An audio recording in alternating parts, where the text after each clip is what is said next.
بسم اللہ الرحمن الرحیم۔ السلام علیکم معزز سامعین، میرے چینل پر آمدید۔ میری آج کی ویڈیو ایک ایسی قوم کے بارے میں ہے جس کو اللہ تعالیٰ نے بے شمار نعمتوں سے نوازا، لیکن جب اللہ تعالیٰ کی حکم کو ماننے کی باری آئی تو وہ قوم نافرمانیوں میں مبتلا ہو گئی اور اللہ تعالیٰ کو حکم کو ماننے سے انکار کر دیا۔ ویڈیو میں آگے بڑھنے سے پہلے میرے چینل کو سبسکرائب کر لیں تاکہ مزید ویڈیو آپ کی خدمت میں پیش کر سکوں۔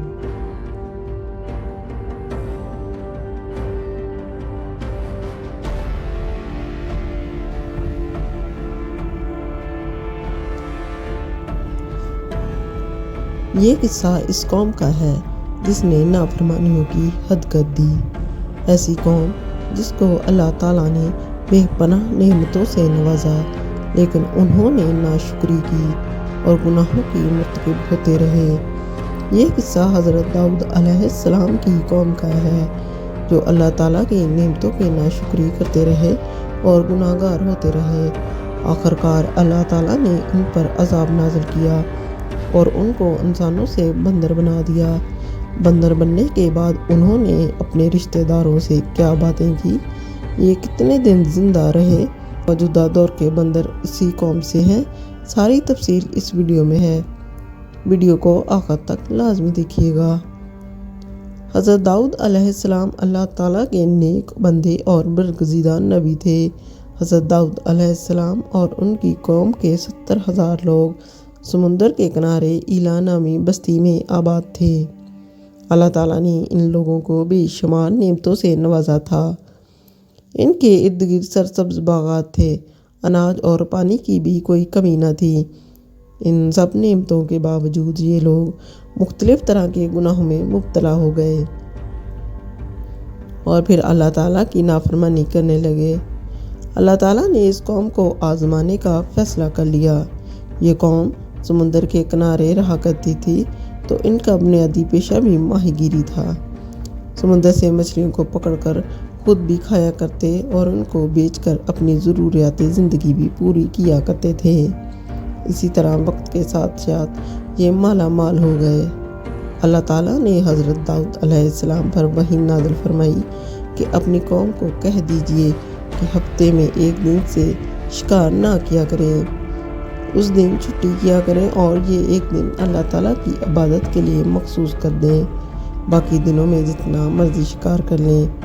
اب اللہ نے ان کا امتحان لینا شروع کر دیا اور پھر یہاں سے ان لوگوں کی بربادی کی شروعات ہو گئی۔ یہ لوگ جب اتوار کے دن اور جمعے تک مچھلیاں پکڑتے تو ان کے ہاتھ زیادہ مچھلیاں نہ آتی، جبکہ ہفتے کے دن جس دن ان کو منع کیا تھا اس دن ان کو سمندر میں بہت بڑی بڑی مچھلیاں نظر آتی۔ ان لوگوں میں سے ایک شخص کو شیطان نے ورگلا دیا اور کہا کہ پریشان کیوں ہوتے ہو، میری ترکیب پر عمل کرو، کبھی بھی محروم نہ رہو گے۔ تم بس ہفتے کے دن کانٹا لگا کر ڈوری کو سمندر میں ڈال دیا کرو۔ ہفتے کے دن اس ڈوری میں جو مچھلی پھنسے تم اس کو اتوار کے دن نکالنا، اور اس طرح تمہاری ہفتے کے دن کی حرمت بھی باقی رہے گی اور تمہیں شکار بھی مل جائے گا۔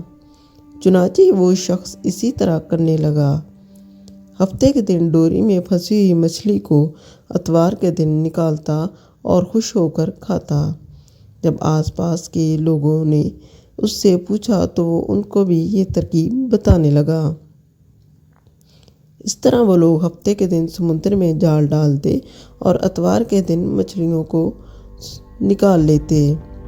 کچھ لوگوں نے تو سمندر میں چھوٹی چھوٹی نالیاں بنا رکھی تھیں اور ان سے تالاب بنا رکھے تھے۔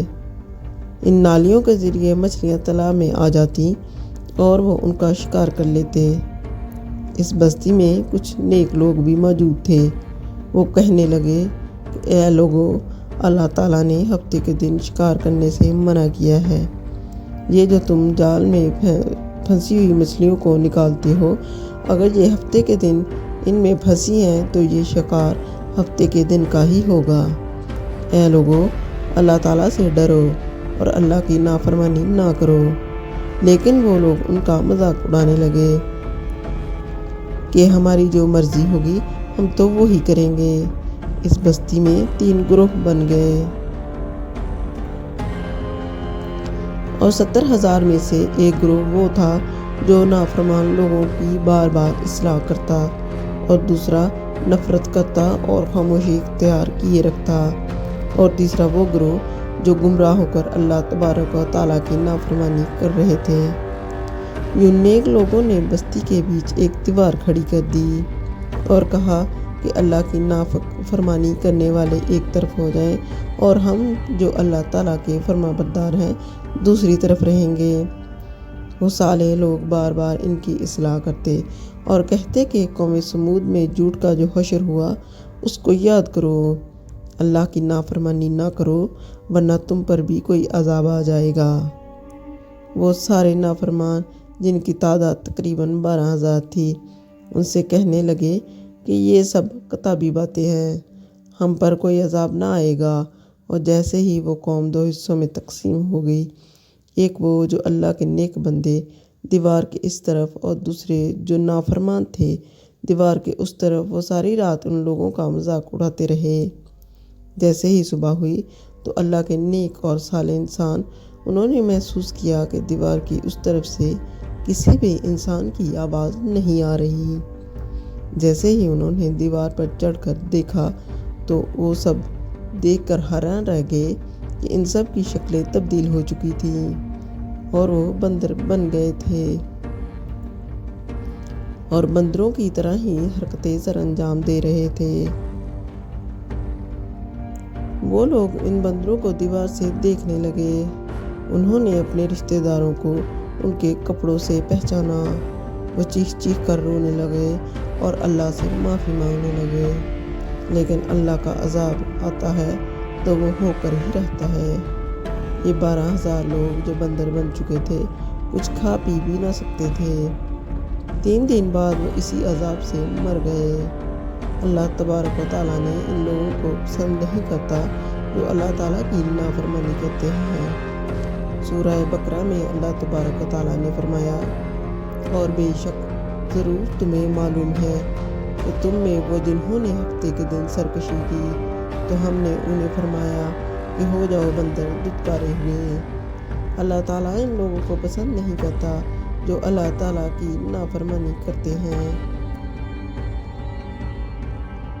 تو کیا آج کے دور میں پائے جانے والے بندر بھی ان کی نسل سے ہیں؟ جی نہیں، ایسا بالکل غلط ہے۔ یہ سراسر غلط ہے جو کہ انجانے یا کم علمی کی وجہ سے ان بندروں کو حضرت داؤد علیہ السلام کی قوم سمجھتے ہیں۔ کسی نے حضور پاک صلی اللہ علیہ وآلہ وسلم سے پوچھا، کیا یہ بندر حضرت داؤد علیہ السلام کی قوم سے ہیں؟ تو آپ نے جواب دیا، جس کا مفہوم یہ ہے کہ اللہ تعالیٰ جس قوم پر عذاب نازل کرتا ہے یا ان کی شکلوں کو مسخ کرتا ہے تو وہ عذاب صرف انہی لوگوں تک محدود ہوتا ہے جنہوں نے اس کی نافرمانی کی تھی، اور اللہ انہیں زندہ نہیں رکھتا بلکہ صفحہ ہستی سے مٹا دیتا ہے۔ ہمیں اللہ تبارک و تعالیٰ کا شکر ادا کرنا چاہیے کہ ہم نبی پاک صلی اللہ علیہ وسلم کے امتی ہیں۔ نبی پاک صلی اللہ علیہ وآلہ وسلم کی وجہ سے ہم پر کوئی عذاب نہیں آتا، ورنہ جس طرح کے ہمارے اعمال ہیں ہم پر پتہ نہیں کون کون سے عذاب